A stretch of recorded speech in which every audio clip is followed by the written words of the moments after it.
way we did last time.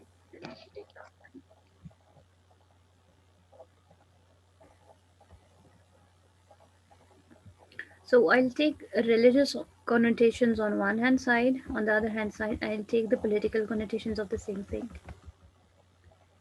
And be careful with each one of this because maybe I'll ask you what is one ramification of it if I am giving you another.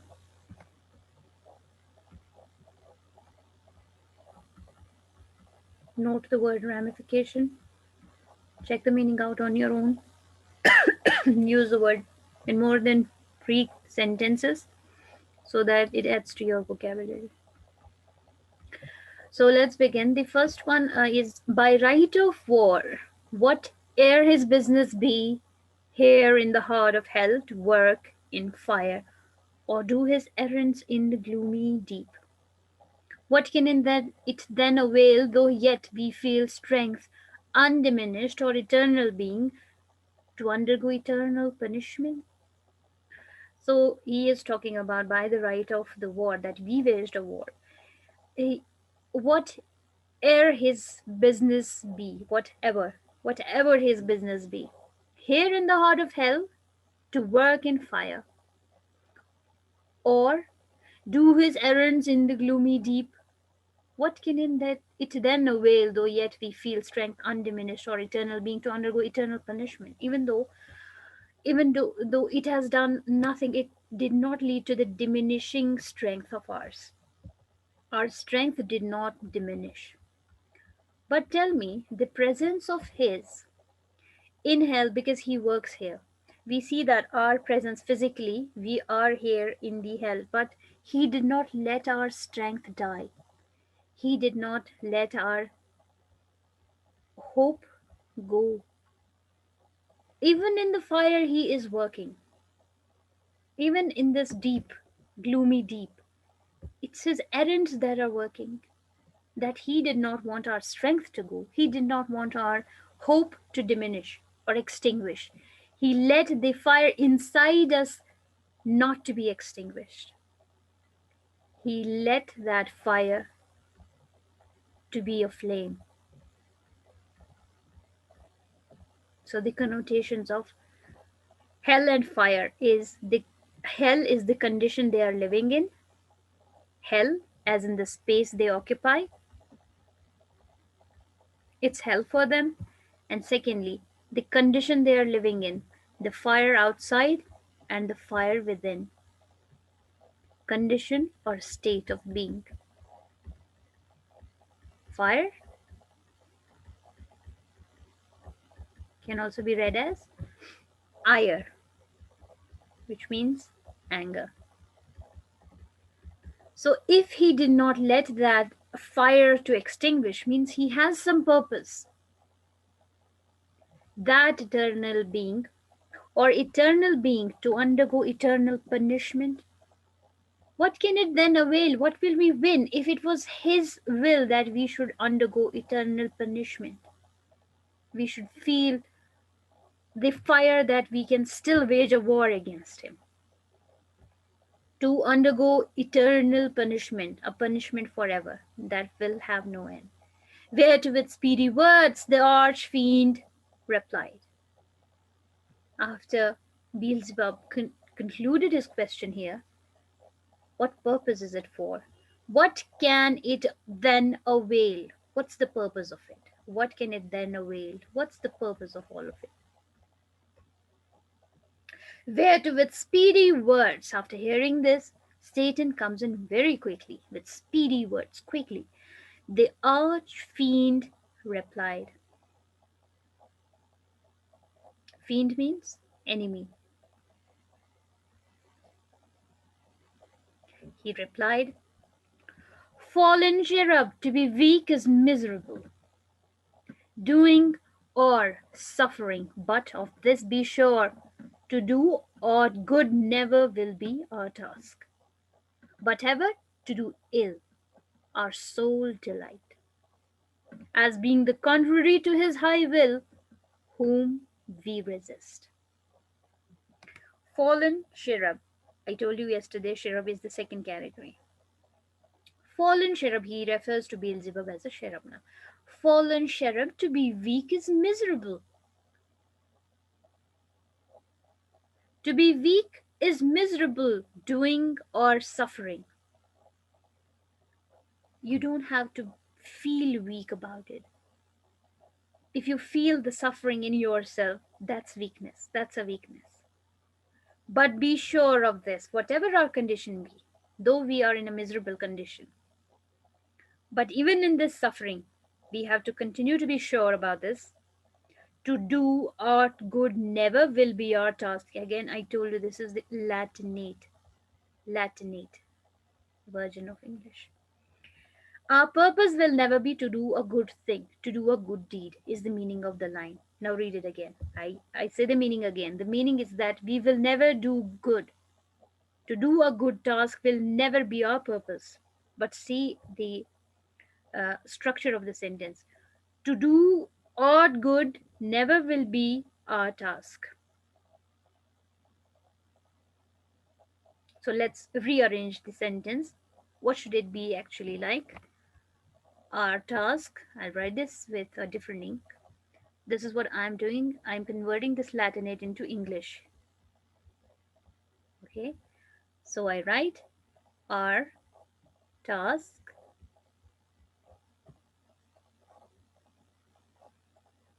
will be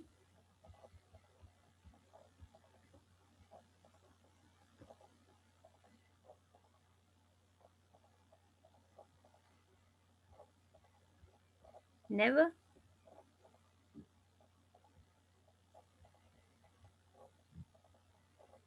to do good. So we chucked one word, ought. Both usages are not possible in English. This is why he follows the Latinate English. He Latinizes English in his language. Our task will be never to do good.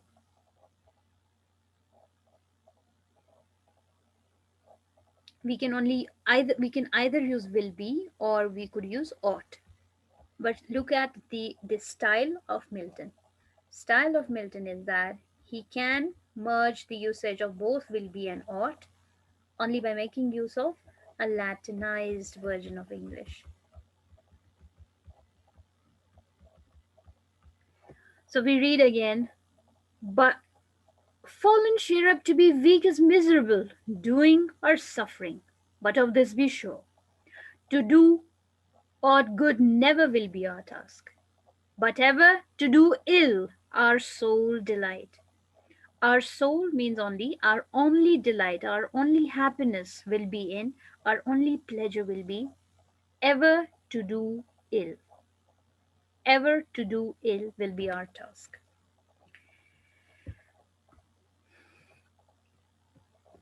As being the contrary to his high will, whom we resist, which is contrary to what his high will is. Now, will is what God desires.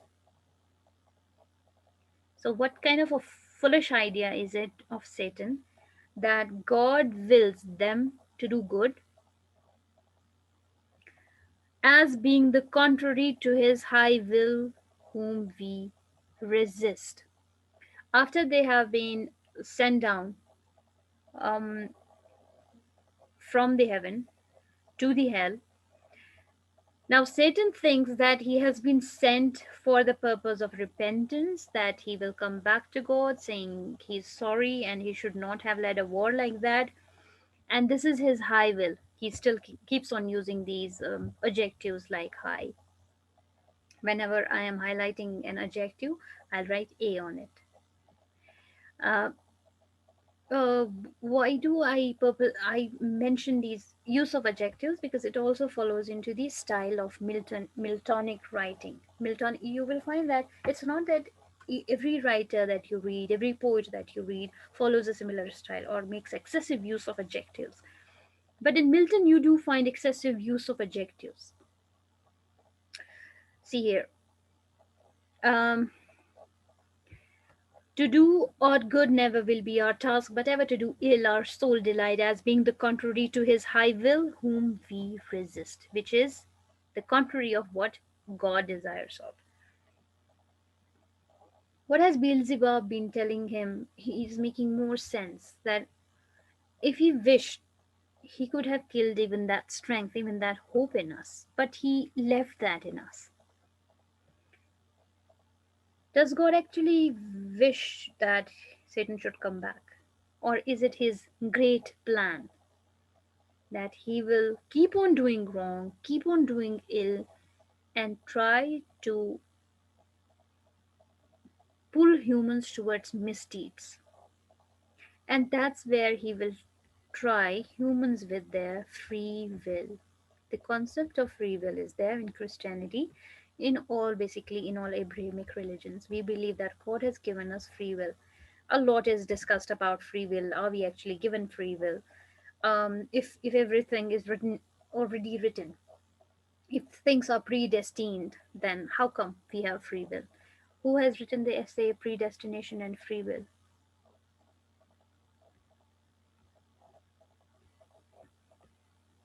Who is the writer of the essay Predestination and Free Will? Who questions the idea that if everything is predestined, man has not been given any free will, but he is elected? Calvin. Hmm, yes, it's John Calvin's John idea Calvin. of predestination and free will. Mute yourself, Kanika, correctly. Yes.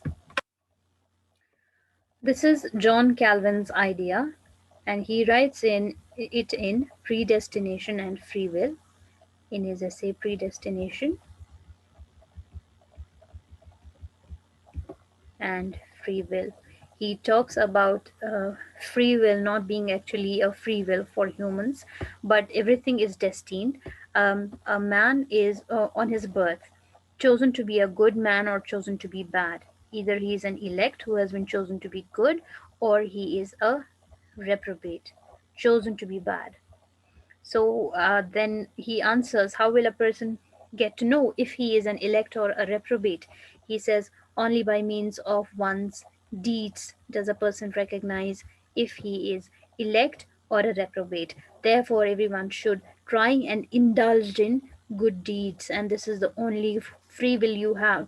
Indulge in good deeds, and you are an elect. Indulge in bad deeds, and you are a reprobate. Clear? That's this is also referred to as Calvinism. It's one of the sects in Protestants. One of the sects in Protestants are called Calvinists, who do not believe in free will. They're called Calvinists, who follow the philosophy of Calvin, John Calvin. Where does when does this happen? This is also a part of historically. This is also the same time, the time of Reformation, when changes occur in religion, where Protestantism begins. Schism in Protestantism come soon after. Schism in the sense there is Calvinism, there is Baptism, Anabaptism, Presbyterians, all these sects come in, or Puritans itself, all these sects start coming into a Protestant, once Protestants take shape in the world, the rest of it follows. The schism keep on following. There is one more schism in it. They're called Armenians. Armenian was an ardent opponent of Calvin. Calvin was opposite of Arminianism, but Charles too followed Arminianism. Now, what is Arminianism? You can go and check this out yourself. Check the difference between Arminianism, Calvinism, and Protestantism. Okay, and also do go into Presbyterianism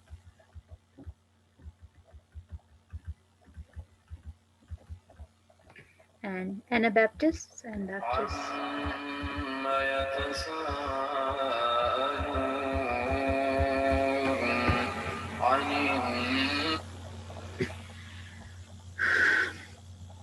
Fallen cherub, to be weak is miserable, doing or suffering, but of this be sure, to do aught good never will be our will, but ever to do ill our sole delight, as being the contrary to his will whom we resist.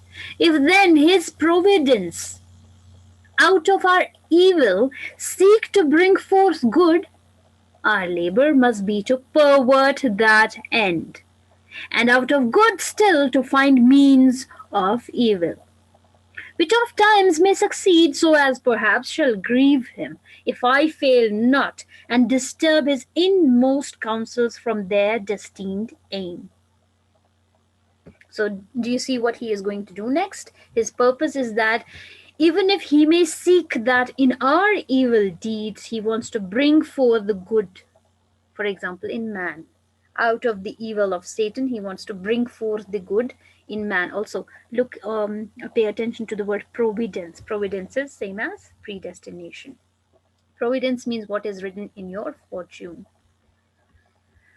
If then his providence out of our evil seek to bring forth good, our labor must be to prevent that end. Even if you find that, say, our deed one resulted in a product one, and this product one was the will of God, we must try and change this P1 into P2. I read again, place it in this D1, P1, P2. Out of our evil, if then his providence out of our evil seek to bring forth good, our labor must be to pervert that end. Twist, pervert. And out of good still to find means of evil. And even out of the good that has happened for him, we will try and find the bad in it. Say, for example, um, out of the deed, say, for example, between a man and a woman. So Satan can pull opposite sex genders towards bad, but God's will be that they will get married. And Satan always prevents a marriage, which is um, which the purpose of which is to um, acquire the will of God in marriage. Marriage done in proper sequence, as it's mentioned in your religion. And then P2 will be that even in that marriage, we'll try to break it off. For example, divorce. So, do you get my point? A relation between a man and a woman, it can be perverted into bad ends, but it can end into a marriage, which is purposefully what good God wills out of the bad they wanted to do, Satan wanted to do, but even in that end, we can twist that, pervert it into a bad end. This is one example, which oft times may succeed, at times we may succeed in doing that, so as perhaps shall grieve him, and this may perhaps at times grieve him, and he won't be happy with it. At times, if I fail not, but if sometimes I succeed, and disturb his inmost counsels from their destined aim. But if sometimes I do not fail, it will disturb his inmost counsels, means the closer ones he has, his angels, and between whom he has counsel, he has discussed what's going to happen, he has written in providence and fortune, I will twist that. And what will happen will be a change in their destined aim. What they had predestined for a man, that will not happen, a twist will come sometimes when I succeed. So this is what he wants to give in his religious connotations, Milton, is that how Satan perverts the ends, Satan perverting man, and how Satan by his ill deeds perverts man towards ill deeds. For example, so if you know that Milton is a Puritan, also means that he is a Calvinist. He is in part a Calvinist, also not completely, but Calvinism comes. The strand is the same. They are. Calvinists are also like the ones as Protestants are, and out of the Protestants, these Puritans are the ones that follow the The same idea that they don't believe in priests, that they don't believe um, uh, in the religious practices that are done in the church, like the Sunday mass, etc., or baptism. They don't believe in all these holy practices that are done by the priest. They don't believe in the church itself. But what do these Protestants pay attention to? They say, if you want to become a good human in the eyes of God, all you need to pay attention to is your deeds and deeds. So if you want to have a if you want to summarize, to bring out the crux of what the division of Catholicism and Protestantism is, it is the division.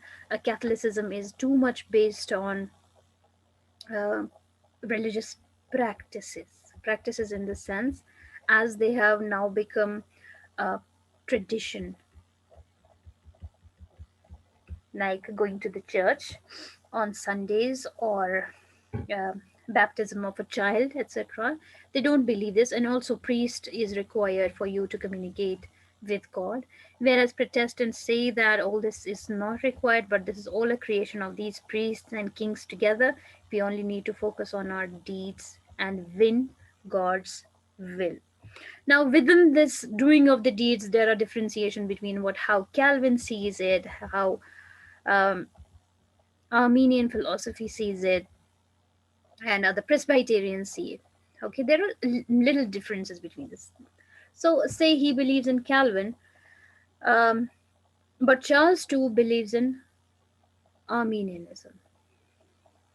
Calvinism is very close to Puritanism. Puritanism. This is Protestantism.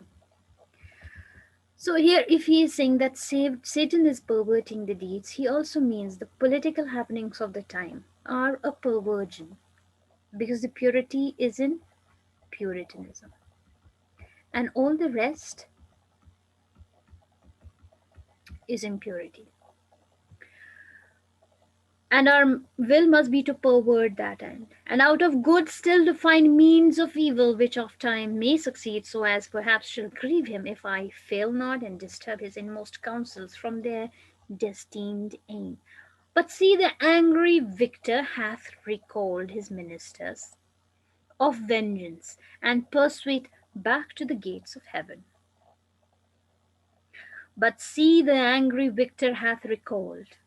Who is the angry victor? God. Yeah. But see, the angry victor hath recalled his ministers of vengeance, and pursued back to the gates of heaven. The the sulphurous hail shot after us in storm. O'erblown hath laid the fiery surge that from the precipice of heaven received us falling, and the thunder, winged with red lightning and impetuous rage, perhaps hath spent his shafts, and ceases now to bellow through the vast and boundless deep. Let's not slip the occasion, whether scorn or satiate fury yield it from our foe. Do you understand the lines on your own? Anything? Any I got clarity? little idea. Like what? Like that what first में जो हुआ था, starting में जब downfall हुआ था, तो जो हम पे जो ये हुआ था, लाइक फॉल हुआ था, सफरस फॉल, वो अब कम हो गया है, He is talking जो उस about वक्त. the initial fall, या. how we fell, what all happened to us. He says we were shot. What happened? But see, the angry victor hath recalled. What has he done? He called his ministers of vengeance and pursuit, out of vengeance and pursuit that he wanted to undertake. Pursuit means, persuade means,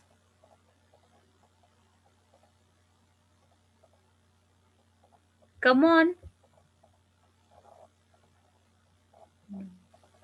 Persuade means,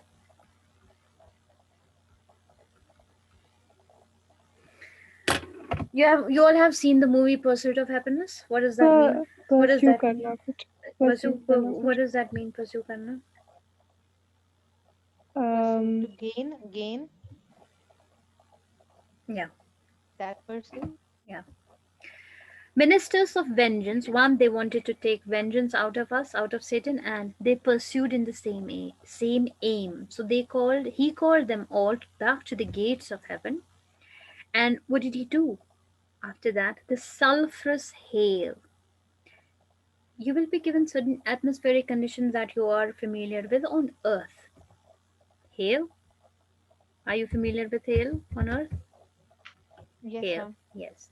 Yes, ma'am. But this is something different. So, all you will be given by Milton is that he will give you things that you know of, but only to understand it in epic proportions. He will give you adjectives to understand them in epic proportions. Epic proportion that you cannot imagine it because it's an epic. Because it belongs to the realm where ordinary human being does not belong. So, hail you know of, but do you know of anything sulfurous hail? Adjective. It was sulphurous hail, means fire, fire, and fire. Shot after us in storm.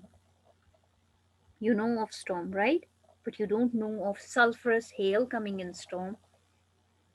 Overblown hath laid the fiery surge. You also know surge. Surge, you know of surge. Surge in connotation of floods, surging rivers. But this is a fiery surge. So all these geographical changes in weather and conditions, you do understand them, but he gives them epic proportion by adding something to it. That you may have seen this, but you can have never imagined a surge of fire, a storm of fire, hail of fire, the fiery surge that from the precipice of heaven received us falling. Now, the surge also you may have heard of surging waters, gushing waters from the mountains, but the word only given to you is a precipice. So, can you imagine the precipice of heaven? Nobody has imagined heaven in terms of a mountain or an edge like thing. A precipice is like an edge on a height. Say this is a precipice. This part where you can fall from. So, precipice, the fiery surge that from the precipice of heaven received us falling. So, what was running after us? What was behind us? We had hail behind us, storm behind us, surging fire that threw us off the precipice. A cliff, yes. So, the fiery surge that from the precipice of heaven received us falling, and the thunder. Again, thunder is another condition that you are familiar with, but this is not your thunder, this is epic thunder. Thunder, and the thunder winged with red lightning. How can you imagine that? Thunder winged with red lightning.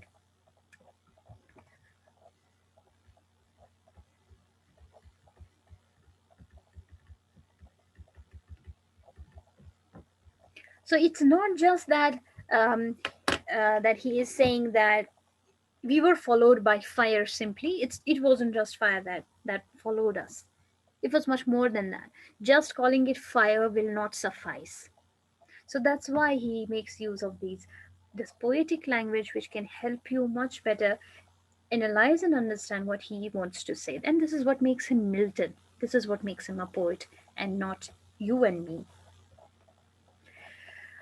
Of heaven received us falling, and the thunder winged with red lightning and impetuous rage. This is the rage of the fire. Rage is also used in connotation with fire, like we have done in structuralism. Rage is also used as fire, and fire is also used in terms of passion, and also red color is used in that term. You can use this in political connotations as well. Do you know there were War of Red Roses? Do read about War of Red Yes, ma'am. Roses too. Perhaps hath spent his shafts and ceases now to bellow through the vast and boundless deep. Now, this bellow is also something familiar. Humans know about the bellow. What does bellow mean? What does it mean to bellow through the vast, boundless deep? Deep roar. Roar. To me, it's a place where I live. Which one? Why? Because you have Junaid. And what was the other one? Soraya or what? No, Junaid? I live in a place which is called Bello. Such में? Huh. Okay. You can have your own connotations then. To bellow through the vast, boundless deep. Now, the voice is also can be taken as the voice, the bellow that marks the doomsday. Let's not slip the occasion, whether scorn or satiate fury yielded from our foe. We must not satiate our fury. We must keep the fire on. That's the end of the passage. I'll see you again in next class.